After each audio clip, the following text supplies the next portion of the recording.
We are also streaming this on Facebook Live, so if you found us that way, welcome. We're glad you're here with us. And one last note is down at the bottom of your screen, you'll notice a Q&A feature. That's what we're going to use for questions. We'll actually have a Q&A session at the end of the webinar. So at any time, if you have a question, something comes up, go ahead and type it in that Q&A section, and then we will circle back to your questions at the end. I think that is all the announcements that I have. So I am going to go ahead and turn it over to our TGKVF President and CEO, Michelle Foster. Good morning, everyone, and welcome to this information session. We're happy that you made time in your schedule to be with us. We know these are challenging times for all of us, but we're really trying to stay focused and continue in those initiatives that are very important to our community. So thank you for joining us, and it's great to have you with us today. I wanted to start out with just giving you some background on the foundation before we get into the details about the grant. We are a community foundation, which means that we are an agglomeration of funds. At last count, we had 533 different funds that we manage in our asset portfolio. And as of the end of 2019, our assets were $266 million. Given the recent volatility of the market, who knows where we are, but we should be in decent shape when it all settles down. So we are the largest community foundation in Central Appalachia, which includes all of West Virginia. Most of our grant making is focused on 6 counties: Boone, Clay, Fayette, Kanawha, Lincoln, and Putnam.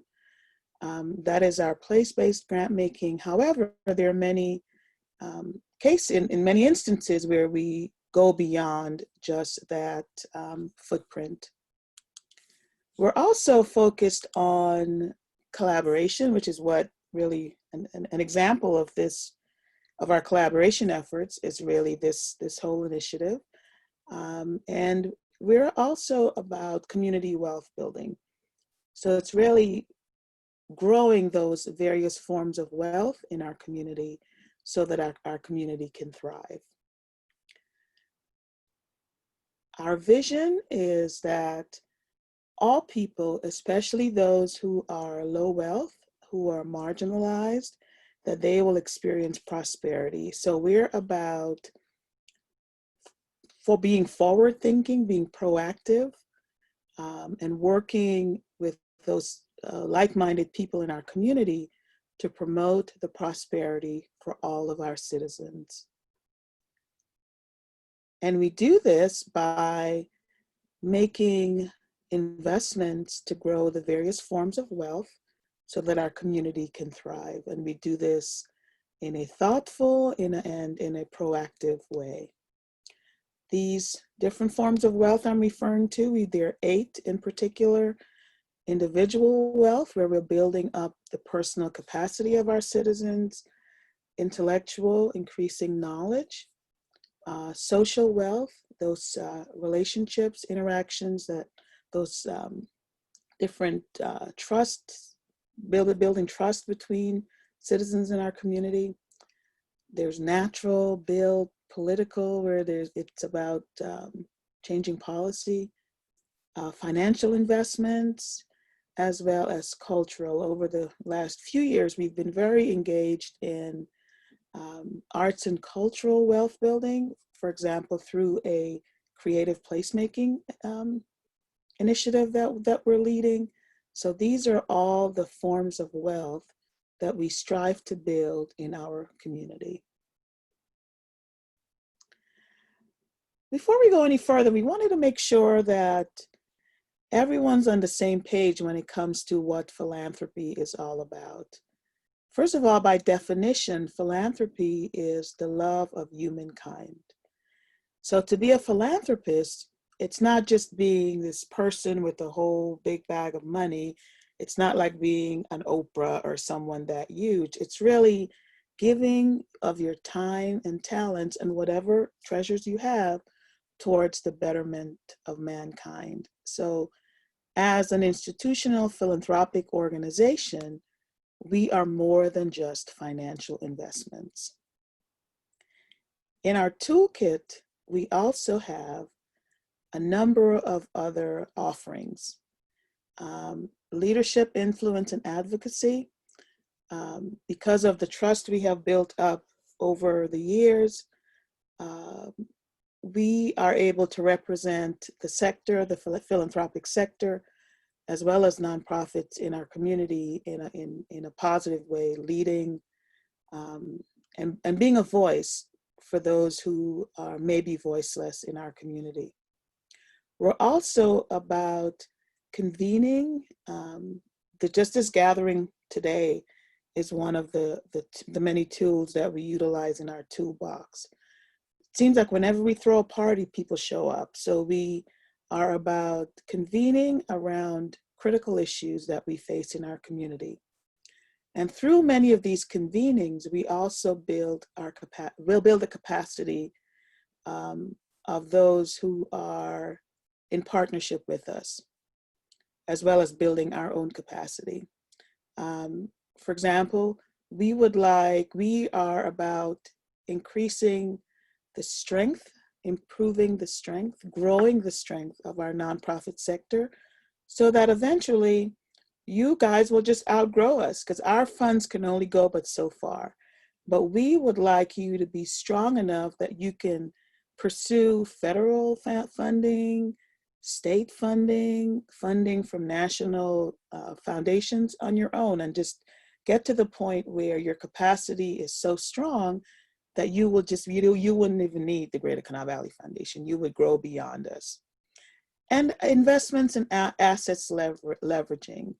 We exist because of the generosity of many people who, many have gone on, many are still with us, but they have given back so generously, in such a generous way, to our community to make the initiatives that we support, to make them possible. So we're always grateful to our donors who have made the foundation what it is.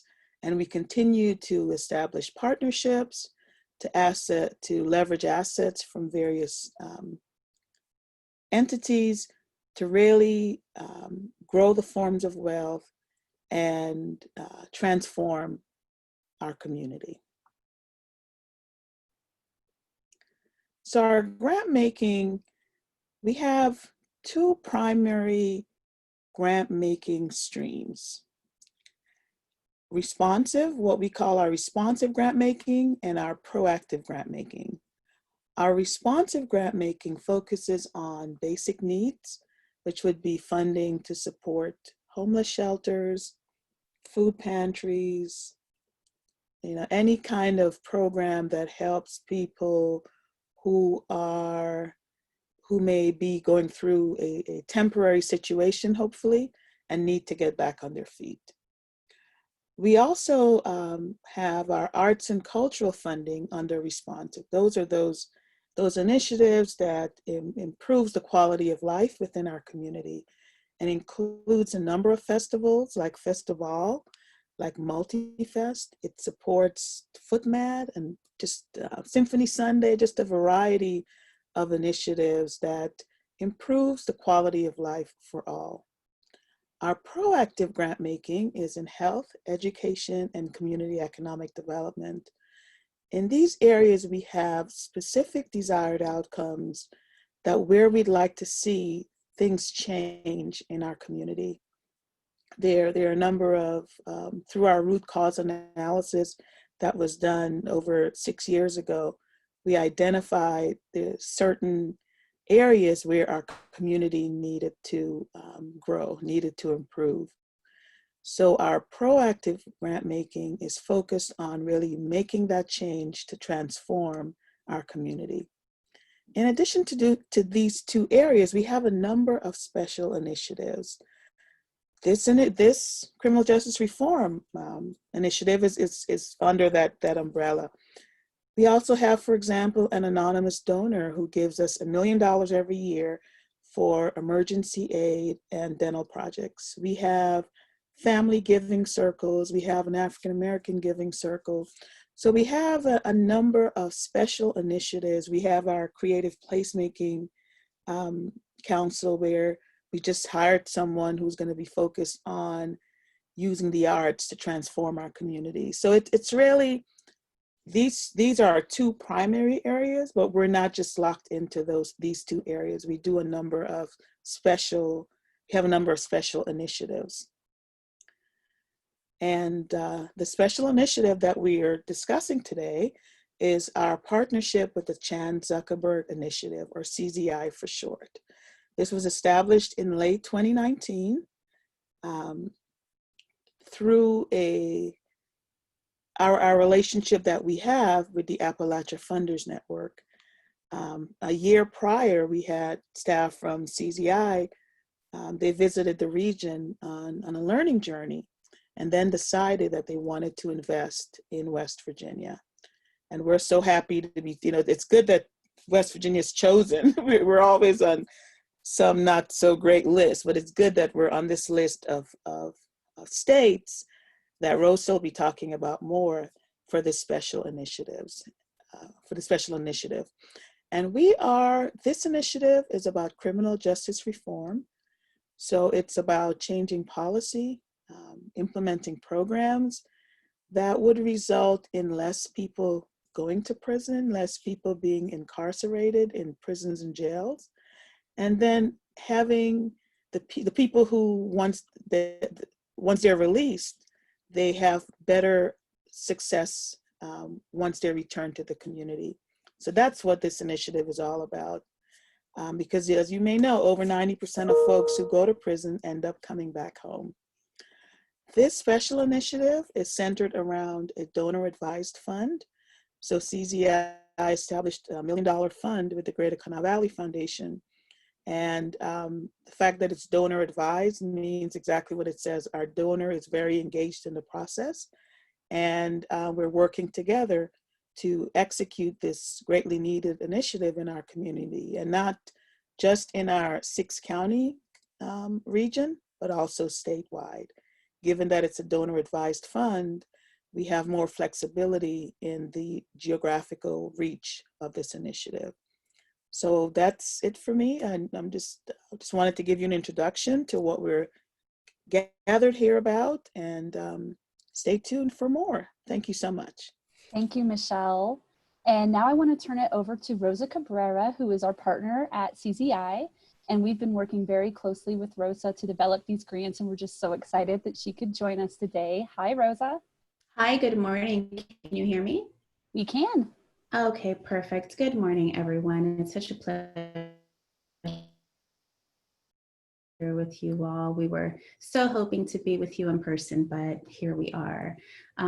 Chan Zuckerberg is incredibly happy and excited and feels very grateful to be partnering with you all and to be doing work in West Virginia.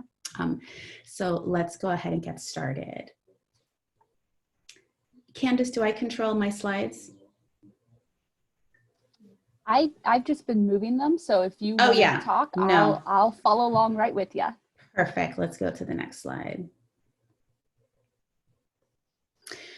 So Chan Zuckerberg is the philanthropy of Mark Zuckerberg and Dr. Priscilla Chan, who is a pediatrician. And Chan Zuckerberg was created after they had their first child, and they wanted to create a better world for their kids. They now have 2 super cute babies, and these portfolios really reflect their passion. And so there's 3 core initiatives. The first is on science, which includes things like a biohub, a human cell atlas, research into cures for rare diseases. And now in this particular moment, our scientists are actually working with other scientists and doctors across the country to try to find a cure for COVID-19. We also have a portfolio focused around education and whole child learning. And the third is what we're going to talk about today, which is the Justice and Opportunity Initiative, where my portfolio sits. And it's focused on criminal justice reform, housing affordability, and immigration reform. So just a little bit of context as to why our founders have decided to prioritize criminal justice reform. We know that there are between 70 and 100 million people that have a criminal record. Roughly 2.3 million people are incarcerated in the United States, and of those, 1 million are in state prisons. Next slide. So we know that the criminal justice movement writ large has created a goal for us that over the next 20 years, we want to reduce incarceration by 50%. However, at the pace of current social change, next slide, that would take until 2070, and that's just not acceptable. We need to accelerate change. There's just too much at stake, and too many lives are being lost and falling through the cracks. Next slide. And so we believe that this level of incarceration negatively influences nearly every important aspect of human welfare, from employment to poverty, housing, education, family cohesion, and civic engagement.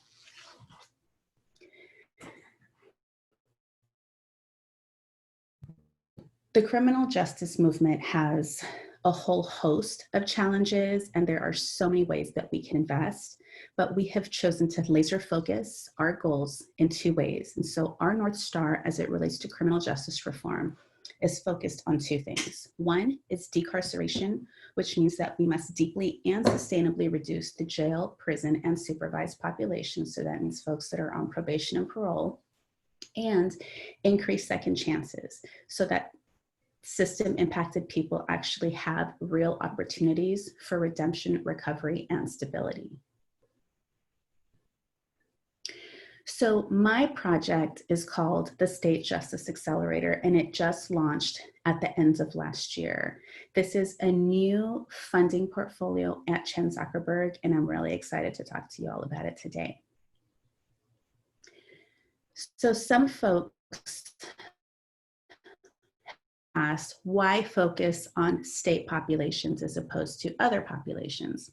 While we know that state prisons are only one aspect of incarceration, we focus there because state prisons hold a majority of the incarcerated population. We saw that in the earlier slide. So if we look at daily populations at any given moment, and we know that these fluctuate constantly, we know that the daily population in state prisons is about 1.3 million, about 600,000 in local jails, and about 200,000 in federal prisons. And of those in state prisons, 100% of those are in on a felony. And so it also shows us that we have to figure out different ways to handle folks who are convicted of felonies, because otherwise we're just going to keep throwing people into prison, and that's not working. So the State Justice Accelerator focuses on state by state by focusing on statewide infrastructure. We want to adopt a cohort model where we focus on grant making, an advocacy strategy at the statewide level, and capacity building, which is a part of our movement and capacity building work that actually provides capacity building to organizations so that they can be their most powerful, effective selves. And so, for example, if an entity wants to develop stronger communications capacity, we can provide training. If an entity wants to figure out how to develop a C4 so they can do lobbying, we help with that. And so there's a whole host of things that we can do to make sure that our grantee partners are as strong as they want to be. And we also want to make sure that state level wins are properly implemented, that they're protected against repeal, and that those wins are leveraged into the future.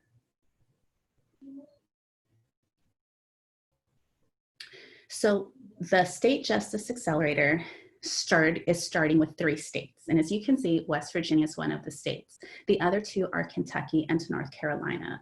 We wanted to focus on the South, and we're particularly interested in the Central Appalachian region. We think that while there are places to invest all over the country, we really wanted to focus on places that we felt we could make a difference and where our dollars would really be maximized. And so there's incredible work and leadership happening in West Virginia, and we believe that with our investment, we can amplify that. So again, a cohort-based approach means that at the statewide level, we are working with you, with our local partners. We hope with a high degree of deference and humility. We are not the experts. We are here to support your leadership and to learn from you. We want to support existing organizations, like I said, be their best, most powerful selves. And we also want to fill in the gaps so that where there are gaps in the statewide infrastructure to advance meaningful change, that we're supporting organizations, excuse me, who can fill those gaps.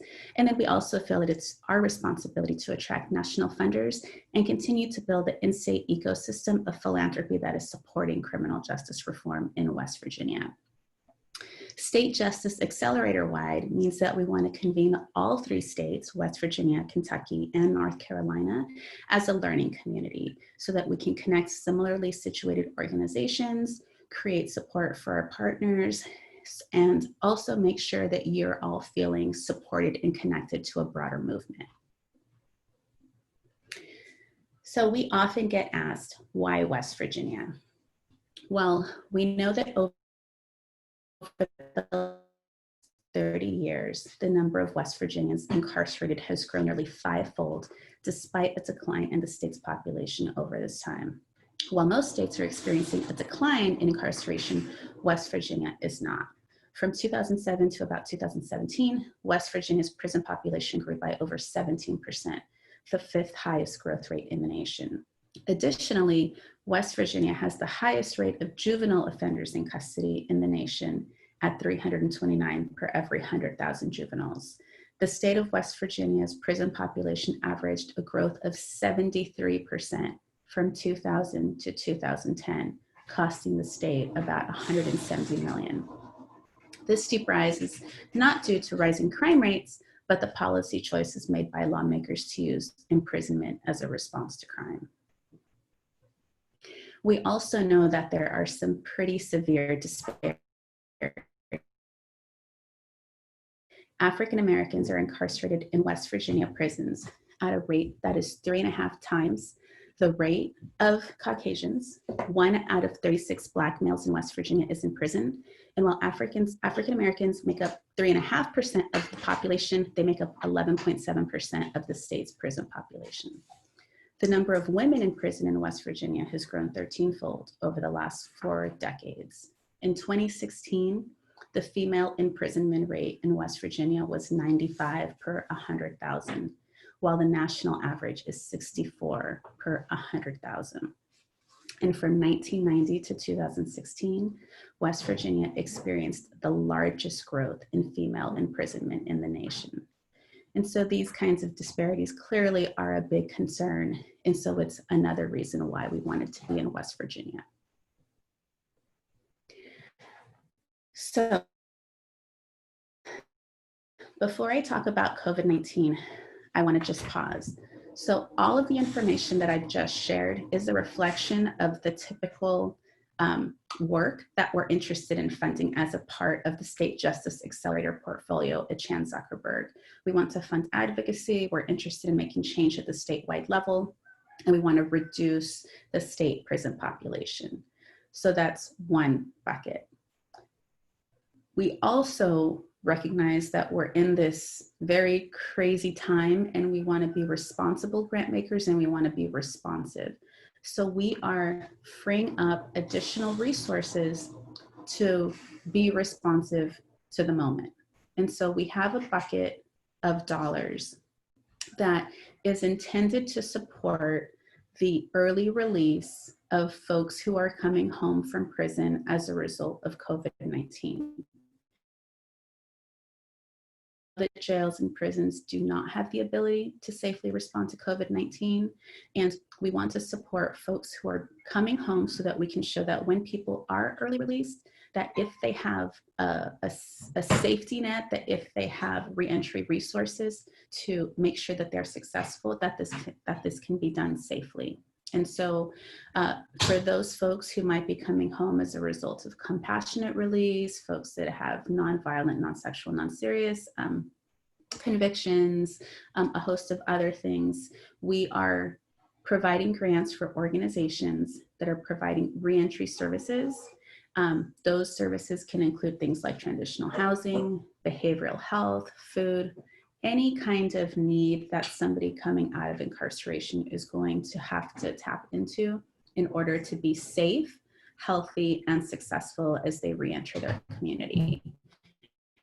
And this is a separate bucket that we just now created. And so I just want to make sure that folks are aware that this is also a possibility. We're partnering with folks in your state to make sure that these kinds of dollars are going to folks who are on the front lines and serving this particular community. And I will pause there, and Candace, I'll hand it back to you. Thank you so much. Thank you, Rosa. And if you do have any questions for Rosa, go ahead and type those in our Q&A feature, which should be in the toolbar at the bottom of your screen. And when we get to the end, we will open that up for questions. So please feel free to go ahead and use that feature. And now I'm going to turn it on over to Stephanie Heyer, who is the Senior Program Officer at the Greater Kanawha Valley Foundation. And Steph is going to walk you through the process. So Steph, whenever you're ready, take it away. Awesome. Thank you, Candace. And just to reiterate some of the things that folks have already said, thank you all so much for joining us. And we're really excited to collaborate with CZI and enroll this opportunity here in West Virginia. We have two areas of focus in terms of submitting an application through the Greater Kanawha Valley Foundation for the CZI Criminal Justice Reform grant opportunity. We're looking at policy applications, the kinds of proposals that focus on statewide or policy level work, and then also programmatic applications, or ones that are focusing more on direct service to individuals who are currently or formerly incarcerated in West Virginia. The program level application requires a logic model. We will talk more about that a little bit later in this webinar. And the policy level application is a little more simplified and does not require that logic model component. In terms of our timeline, there are a few dates that you will want to mark your calendar around. The first one is the application deadline. It will be July 8th at 4 o'clock. The final application is due via our online grants management system. The application will go live on our website at the end of this week on April 10th, and we'll discuss more about that a little later in these slides. As I mentioned, the final application is due July 8th, and we'll reiterate a few times, but CZI has all of the final funding decisions for this opportunity.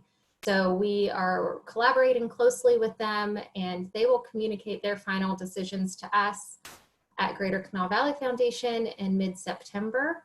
And then by Friday, September 18th, the program officers at Greater Kanawha Valley Foundation will notify applicants of the final funding decisions. So shortly after that, memorandums of understanding will be issued to funded partners. And as soon as those are returned, signed and initialed, then we can get funding out to the programs probably by late September. The review process has a few different stages. The initial review will be done by Rosa and her team at Chan Zuckerberg Initiative. So program officers at Greater Kanawha Valley Foundation will compile all of the applications we receive, send them over to Rosa and her team, and they will go through the initial review and vetting process. And the second step will be when CZI sends Greater Kanawha Valley Foundation their top applications that they'd like to consider for funding. At that point, those applications will be shared with our West Virginia Criminal Justice Reform Stakeholder Group.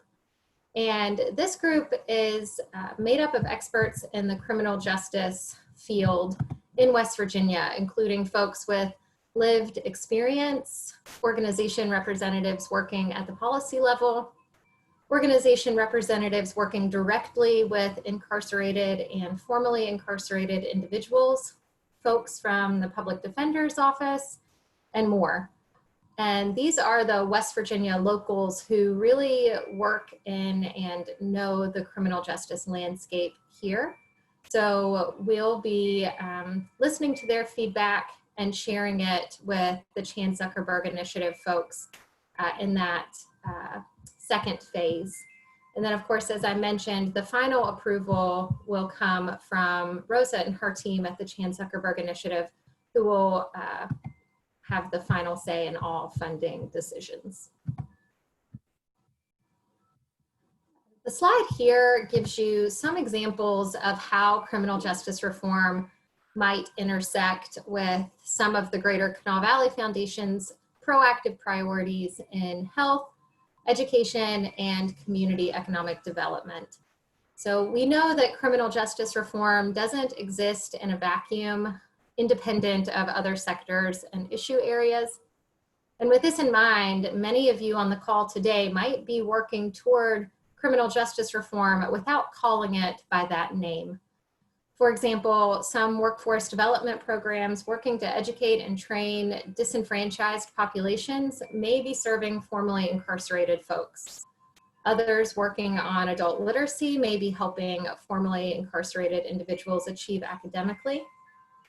And still others that are working in the recovery space may be assisting formerly or currently incarcerated individuals achieve sobriety and healthy lifestyles. I've heard that some places estimate the number of prisons to build based on the reading proficiency of its population. So we know that these things are all related. As such, some of the projects you have in mind may overlap with education, health, and community economic development, which are TGKVF's proactive priority areas. However, your project is not required to overlap with these areas. Some examples that we've included in this slide are from our program-specific criminal justice application, and just highlight a few ways that criminal justice might intersect with health, education, and community economic development. Of course, this slide is not inclusive of all the ways that criminal justice might overlap with these areas. So you might have other ideas, and we encourage you to reach out to us and share those. I lead our education grant making, so I'll just touch on a couple of those from the logic model. Program-specific application that is interested in exploring how education and criminal justice reform intersect might have outcomes that look something like more individuals enrolled in post-secondary certification, training, and degree-yielding educational programs while incarcerated, or returning citizens have increased access to post-secondary certification, training, and degree-yielding educational programs. So those are just a couple of examples, but we're eager to learn from all of you any ideas that you have that are different. With that, I'll turn it over to Megan Simpson, our health program officer, and she'll talk a little bit about how health might intersect with criminal justice reform.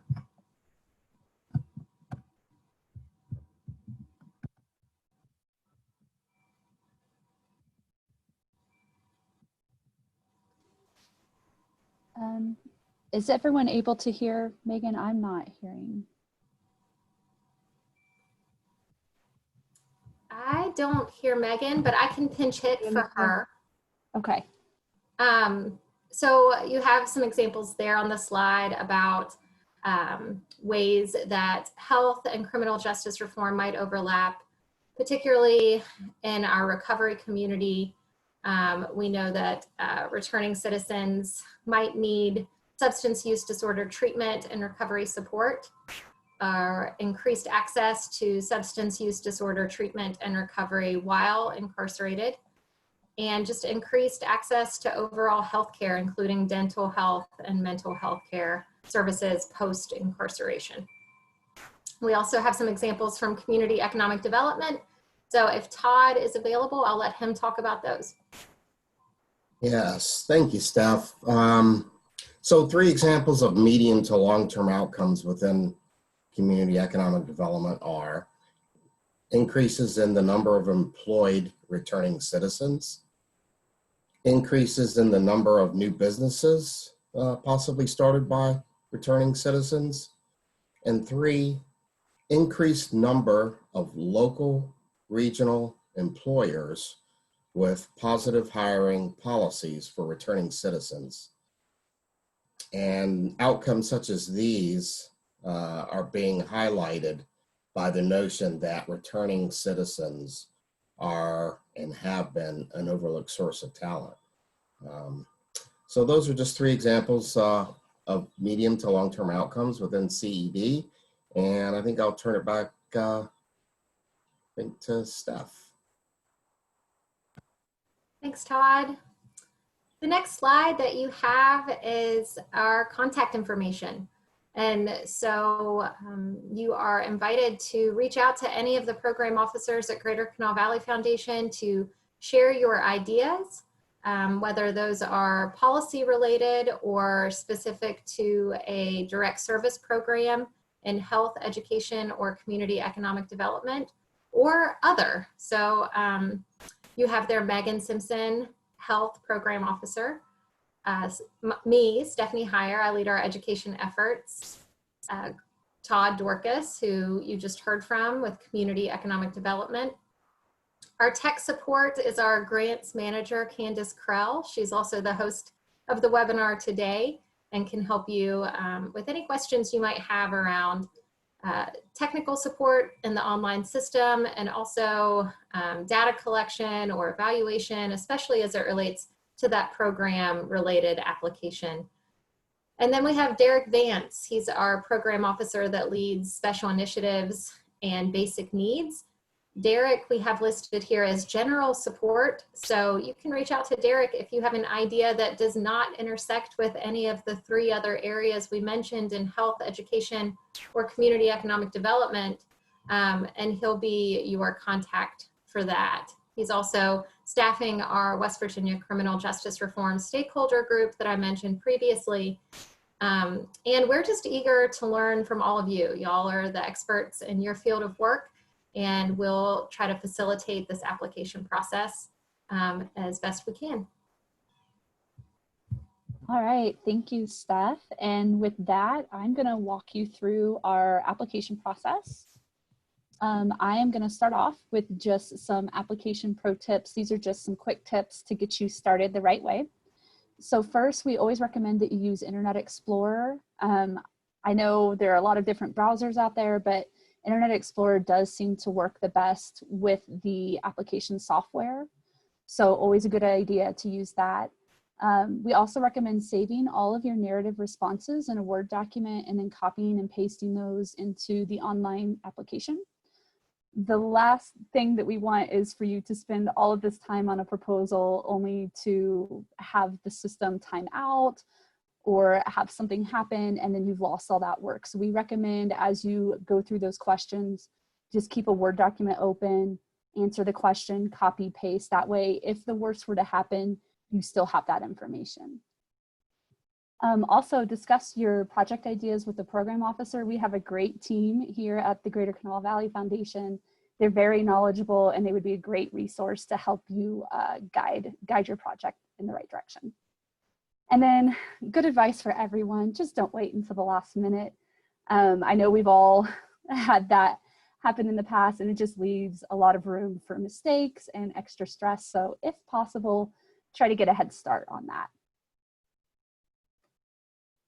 Okay, I'm going to go ahead and walk us through the online application. And here there are some directions. So if you come back, that will walk you through the process, but I'm gonna go ahead and just show you how you can access that application. Remember, the application won't go live until April 10th, which is tomorrow. So if you go to check it out after this session, it won't be there for you, but it will be live April 10th. Okay, so we have got our website here. If you come down to special initiatives and then go to the Chan Zuckerberg Initiative, you're gonna find a lot of really nice resources here. It has important due dates. It talks about the difference between policy and program proposals. And then here's where you're gonna find the link to your application. If you click on the application, that will take you to the link to open the application. I do just wanna point out another link here that's gonna be very important. This is the link that will access your in-progress application. So if you are in the application and you've been working on it for a while, you need to save because you need to maybe look up some more information. Every time you click on the CZI grant application link, it will start a new application. And that can be really concerning because you'll open it up and it'll be completely blank. And you'll think, where'd all my work go? The chances are your application is still there. You're just using the wrong link to access it. We also have some links to documents that you'll upload within the application. Those are also linked in the application for your convenience as well. So I'm gonna click on the application. It's gonna take you to a sign-in sheet. If you are a new applicant and you've never had a proposal with us before, then you're gonna wanna hit this new applicant button.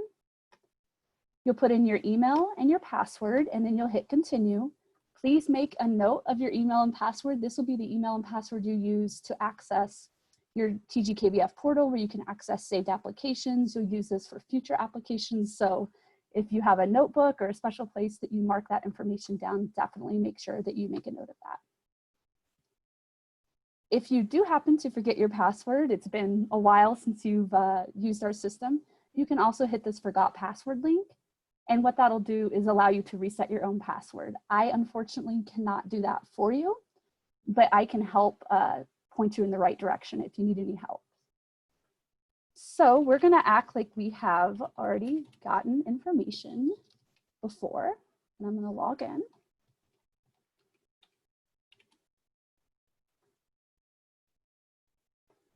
And okay, so this is going to be the entry page of the application.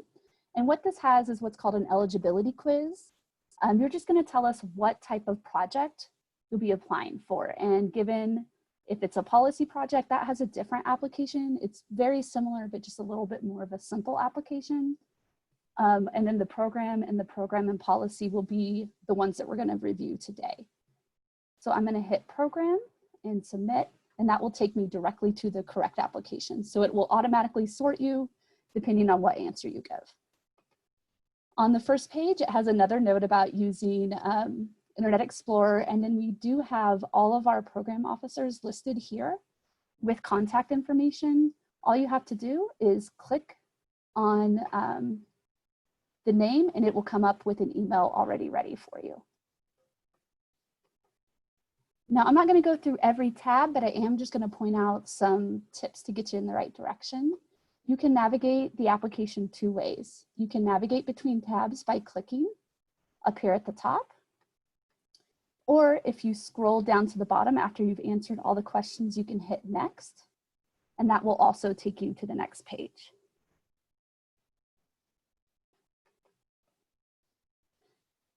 Oop, I lost my slide here.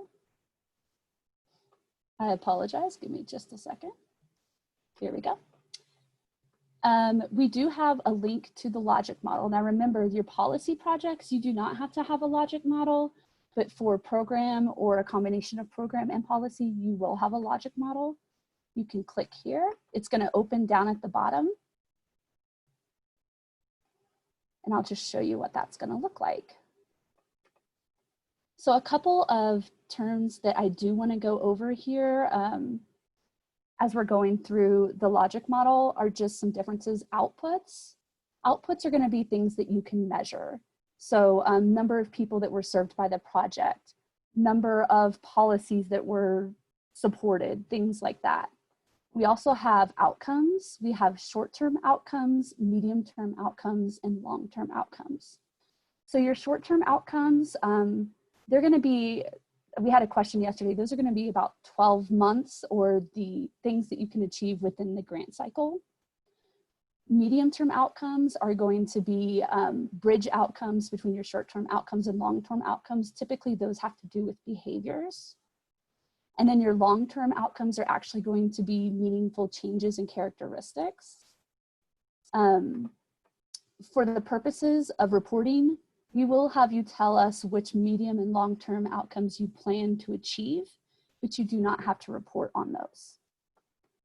All of our short-term outcomes are listed back underneath our forms of wealth, because remember, we do have the forms of wealth model. You do not have to choose every single one of these outcomes. You can see that there are quite a few. Actually, we recommend that you don't do that.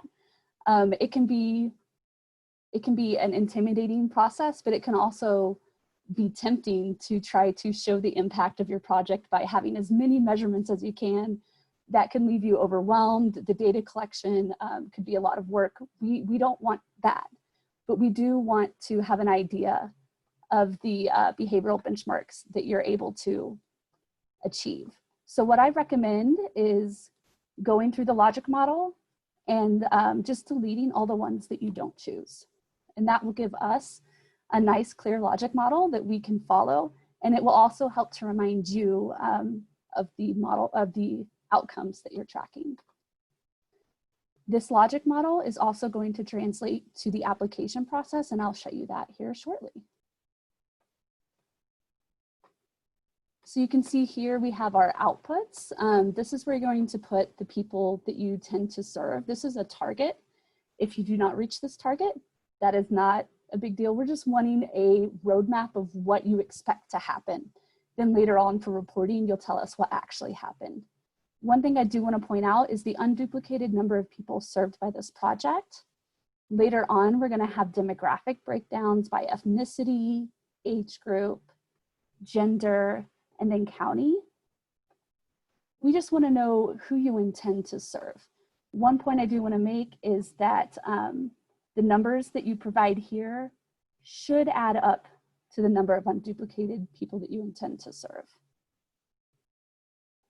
Also, we have our 6-county area, but if you are planning on serving anyone outside of the 6-county area, which with the CZI proposal is encouraged, you can just put those counties here and the number that you intend to serve. Here are your medium-term outcomes. Again, you don't have to report on these. You're only going to mark them and let us know what you intend to achieve. This is directly related to the logic model. We saw all of the different outcomes. They are listed here. Again, you do not have to choose every single one of these. If you don't choose one, put a 0 in and then go on to the next. The system will make you put something in that box, but putting a 0 lets us know that that is one that you intend to not choose, and then you can go on and put your targets for the other measurements. And then finally, we have our attachments page. There are certain criteria that if you meet, you'll have to upload different documentation. So please make sure that you read the financial information up here. We also have other supporting material. You can see that the logic model is once again linked here for your convenience, and a line item budget is also linked. These are also on our website if you want to access them there. Just a quick note, here is a drop-down box. Anything that says required is going to be required. You want to make sure that when you upload a document, you are changing it to match in the drop-down box. A big issue that I see is maybe it's just stuck on the first one, and then people will continue to upload and forget to change the drop-down box. And so it will appear to the system that these required documents are not uploaded, and it will not let you submit. If for some reason you run into trouble, please reach out to me. That's what we're here for, and we can certainly help. Once you're done, you'll hit review and submit. I'm going to get a huge list of errors because I have not filled in anything in this application. Hopefully you will not see this much red when it is your turn to submit. You can review your application and make any changes right here from this page. Down at the bottom, if I hit save and finish later, maybe I have something that I need to look up.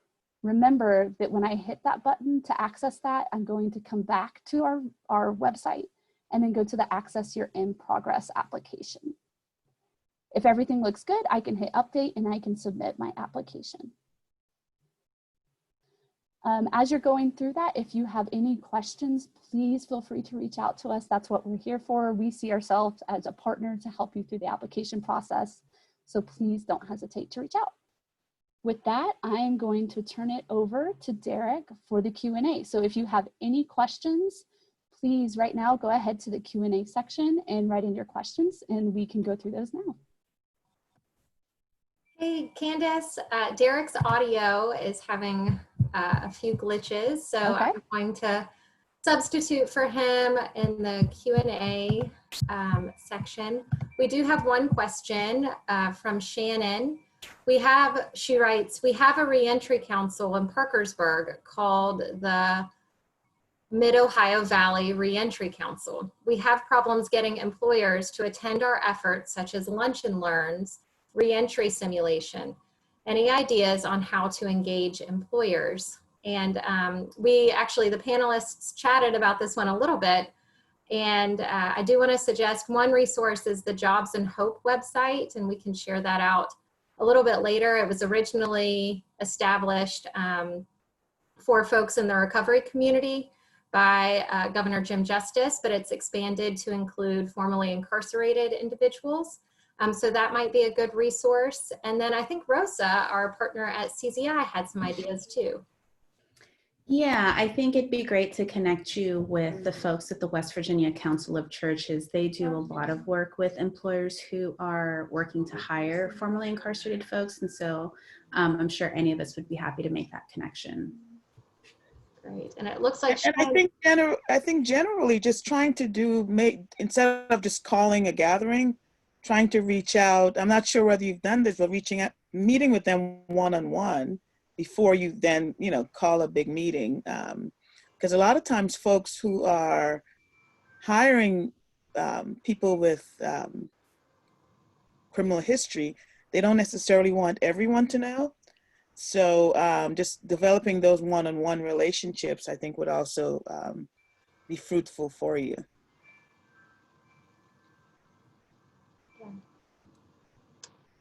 If anyone else has questions, don't be shy. Now's the time to ask them. We are here to help.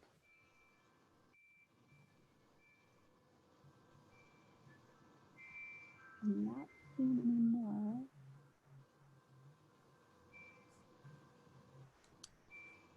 Okay.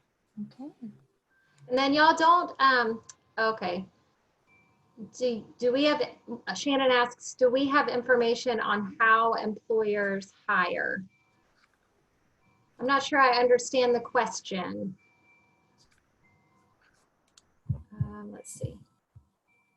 She says, oh. Okay. Shannon says she's trying to hurry. And so no big rush, Shannon. And then you also are welcome to reach out to any of us individually and we can talk through some additional ideas specific to engaging employers. Yeah, I want to point out our contact information is on our website on tgkvf.org. If you go to the staff page, you can access any of our contact information. We'll also make these slides available and have the recording available for you to access on our website. We do have another question from Lisa. She asks, are these grants only for established organizations or nonprofits, or could individuals with ideas also apply? And I think, for us to make grants, typically we fund 501c3 nonprofits and government entities. CZI might have a little different requirements than Greater Kanawha Valley Foundation, but my suggestion for individuals would be to still reach out, that we could possibly connect you with an organization that has a like-minded idea or services, and we could put you in touch with an established organization to explore those ideas in terms of an application. So I my overall response would be definitely still reach out. There's an earlier question from Jessica Hudson Let's see. about grant range. I don't see the one from Jessica Hudson, but I can tell you that the grant range for Greater Canal Valley Foundation is somewhere in the $30,000 to $50,000 range. Some grants are more than that, and some grants are less. For us, typically grants are within a 12-month period, but you know, if you have an idea in mind and a specific request amount, I would still get in touch with us to explore that. No hard minimums or maximums. And it looks like there's another question that just came in as well. And this one is from Jessica. She says, per Shannon's question with Reentry Council in Parkersburg, we work with Jobs and Hope as well as WIOA transitional programs, as well as others. Most meetings are one-on-one. We also have community forums to inform the public of these programs. Employers are still reluctant to hire individuals with backgrounds. How can we change the way of thinking in our community? And I think one idea, Jessica, and you might have explored this as well, is if you are aware of some employers that have friendly hiring practices as it relates to employing formerly incarcerated individuals, then you might see if they're willing to act as a champion for that, to discuss the benefits that they see and the advantages that they've had in tapping talent in that way. And I'll see, Michelle, I know, has worked in this space herself, if she has any other ideas to share, and we can definitely follow up with you all individually. That was a great suggestion, Stephanie. And I think the reality is every employer is not going to hire persons with backgrounds, but many of them do. So it's just a matter of finding the ones that do, through research, through, you know, one-on-one meetings, and really connecting with the community, with folks on your council. I mean, they know there's going to be someone who knows a person who hires people with a background. So just a matter of just doing the groundwork. And maybe more systemically, and Jessica and Shannon, you all might be a part of this work as well. I know some of our partners at American Friends Service Committee and other places work on legislation around banning the box, et cetera, on those employer intake forms and applications. I think they'll continue to work on that in the next legislative session, but you know, that's another opportunity, I think. Yeah, because they may know some, Lyda and Rick and those guys, they may know some people who hire. So, and also, what's our friend, I'm blanking on his name right now. Is it Steve? Who was a presenter at the gathering in January? Is it Greg Whittington? Greg, I'm sorry, Steve. Greg Whittington and his wife. His wife was on the call yesterday, Laura. So yeah, they may be great resources. So we can connect you with Greg and the folks at American Friends Service Society. It looks like there's another question in the Q&A, and then Judy made a comment in the chat as well. Question from Shannon, is there a rating system that employers use when identifying their criminal background in which they determine if they will or will not hire? And I will. We do not know that. And that's going to be different from employer to employer. Sorry, we would not have that information. And then let's see. Candace mentioned, oh, and I was trying to think of this place, Judy. I remember Marion mentioning it, and I might mispronounce it. Judy from Parkersburg Area Community Foundation says that Niche Polymers in Jackson County has a very friendly workforce practices If the reentry council has not engaged them yet, they might be a good employer example. Their HR person, Dana, has attested to their willingness to hire. Okay, and then Jessica says she works with them all the time. Yep, she's got some contacts already. Okay. Okay. Seems like Jessica already has a lot of great relationships. It's a matter of expanding those and using them to link to others. Yeah. Well, if there are no other questions, then we will get ready to wrap up, and I'll turn it back to our fabulous host, Candace. Hostess with the mostest. That's right. Well, oh my, you guys are so fun. I just want to thank everybody for coming out today and sharing your time with us. If you have any questions or concerns, please feel free to reach out to us. That's what we're here for. And we're just really excited about this opportunity and wanted to get this information out there for you. So if you guys need anything, please reach out. And this presentation will be posted on our website. Mm-hmm. Yep. Okay, with that, I'm going to go ahead and end the meeting, but thank you everyone and have a wonderful day. Bye everyone. Bye everyone.